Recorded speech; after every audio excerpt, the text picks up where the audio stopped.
The arrangement of the Qur'an is one of many reasons why Muslims believe that it could only have come from God. In fact, modern research has discovered a remarkable structure in the Qur'an known as ring composition.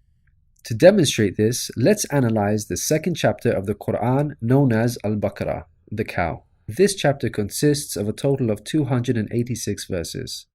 The entire chapter can be divided into 9 groups based on theme. The first group of verses talk about faith and unbelief. This mirrors the theme of the last group of verses. The second group covers God's creation and knowledge. This again mirrors the second to the last group's theme. The third group discusses the law given to the Israelites, which mirrors the giving of law to the Muslims in the 7th group. The fourth group relates to the test of Abraham, a mirror of the test of Muslims in the 6th group. The middle group, the 5th group, is the central theme of the entire chapter, the change in direction of the Muslim prayer. We have made you believers a middle nation, so that you may bear witness to the truth before others. We only made the direction the one you used to face in order to distinguish those who follow the messenger from those who turn on their heels. This turning point was the change in direction of the daily prayers from Jerusalem to Mecca, which represented a big test for the believers. We find the mention of this important turning point in exactly the middle of the chapter, the 143rd verse. Moreover, this verse even contains the word middle. Together, these 9 groups form a giant ring composition. As you can see, ring composition is structured as a sort of circle, with the central meaning placed at the center. You can think of it in terms of a mirror. So ring composition is the equivalent of putting a mirror in the middle. What is mentioned in the first half will be reflected in the second half. Things can be taken a step further. If we examine these 9 groups, we find that they each contain sub-ring compositions. So what we have is rings within rings. For example, here is the 8th group with the theme of God's creation and knowledge. We can see that the beginning and the end both have the themes of giving and charity, and the central theme of God's power and knowledge is placed in the middle. Things can be taken further still. This sub-ring contains yet another ring within itself. This is the 255th verse known as Ayat al-Kursi, the verse of the throne. Just like the chapter which contains it, the verse of the throne can be divided into 9 groups based on theme. The first and 9th parts each mention God's personal names. The 2nd and 8th parts both state that God never tires. The 3rd and 7th parts describe that God owns everything in the heavens and the earth.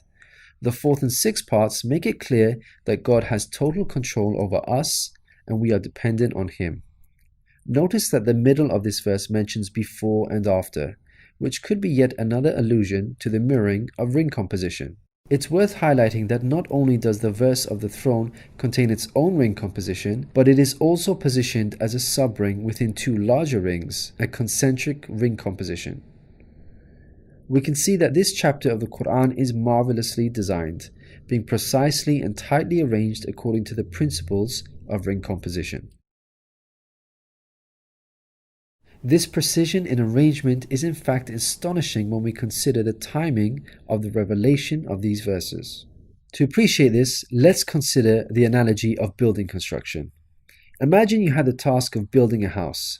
Rather than waiting until you receive all of the materials and then drawing up a carefully thought out design plan, you instead decide to proceed without complete knowledge of the constituent parts, constructing it piecemeal, adding to it bit by bit as and when you receive the individual materials.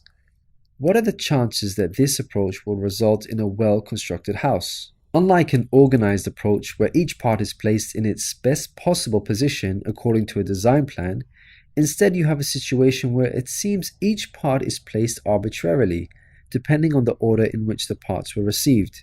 In such circumstances, you would most likely end up with a very poorly designed house, liable to collapse at any time. It is highly unlikely, perhaps even impossible, that this disorganized approach would end up with the same stunningly designed house as an organized approach. Yet this is exactly what we find with the Qur'an's structure. The builder in our example is the Prophet Muhammad, peace be upon him. The house that he began to build since its first verses were revealed to him is the Qur'an. The rooms and bricks in our construction example are its chapters and verses. He can never have a design plan in place for the Qur'an because the revelation of many of its verses depended on events that were out of his control, such as the social developments and challenges that he faced throughout his prophethood. For example, believers would come up to him and question him on a particular matter, or his enemies would challenge him. The responses in the form of revelation would then descend on him, addressing the specific situation that he was facing. How could Muhammad have devised such an intricate plan when he could not predict the events that would dictate the revelation of verses? Such an arrangement would have to be planned in advance, but this was not possible due to these events being out of his control. What this demonstrates is that the author was someone who could predict the future. Possessing knowledge of the unseen is a quality of God, not human beings. Some critics may point out that books prior to the Qur'an had this literary style and therefore we cannot use this as an evidence for the Qur'an's divine origin. However, comparing the Qur'an to other books is like comparing night and day for many reasons. Firstly, Prophet Muhammad, peace be upon him, was not a poet nor did he have any literary reputation. In fact, like many people at the time, he could not read or write. Secondly, most people would assume that the Qur'an is arranged chronologically, starting with the first revealed verse and ending with the final revealed verse. This is the order in which books are typically written, in a logical sequence starting with the beginning, then the middle, and finally the end. But the way the Qur'an was composed is unlike any other book. Al-Baqarah, the chapter of the Qur'an that we have covered, was not revealed starting with verse 1, followed by verse 2, then 3, and so on. Rather, its verses were revealed out of sequence over a span of many years and interspaced with the revelation of verses from other chapters. The Qur'an's unusual manner of revelation makes implementing ring composition much more difficult than conventional books. Thirdly, conventional books follow an editorial process by undergoing multiple stages of editing, which allows the author to gradually refine the text over time. However, the Qur'an did not undergo an editorial process. Prophet Muhammad, peace be upon him, would place the verses in their positions as soon as they were revealed to him. With each new verse, he would not go off and review what had been previously revealed to see where he can position them in order to maintain a ring structure. Rather, spontaneous revelation was immediately followed by the placement of the verse, its position fixed. When we look at the history of the Qur'an's compilation, there is not a single instance of a verse being moved around in order to make it fit a ring composition. Fourthly, achieving ring composition in conventional books is much more feasible as the author has complete control over the content, allowing them to plan their structure ahead of time. As we've already seen with the Qur'an, its content was circumstantial as it was tied to events that were out of the control of the Prophet Muhammad, peace be upon him, and therefore he could not plan a structure ahead of time. Fifthly, the Qur'an was first revealed as an oral recitation, not in written format. With written books, you can easily plan a structure because you can quickly and conveniently refer back to what you have written previously. But with a recited text like the Qur'an, the Prophet Muhammad, peace be upon him, would have had to rely on his memory in order to recall what was previously revealed, a much greater challenge.